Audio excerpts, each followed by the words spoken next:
မြစ်သားစမုံပေါက်မှာပါဒီမှာလဲ3လင်းဟိုးမှာနည်းနည်းတော့မဟုတ်ကားတွေရော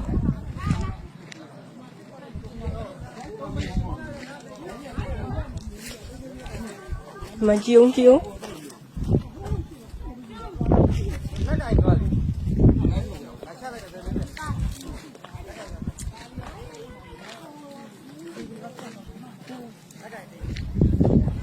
โอ้ရေတွေကိုထွက်လို့ကြည့်အောင်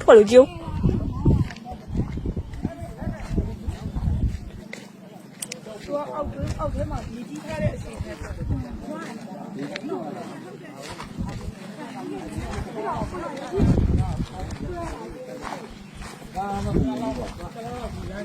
တလားလောက်ကတော့ခါဒီမြစ်သားနဲ့ပြင်ဒီလမ်းကြောင်းတော့ယာယီအိတ်မှာပါလေအဲ့တော့ဒီနေသားကိုတော့နဲ့ဆင်ရမှာအဲဒါတော့ပြင်ဆင်ရမှာ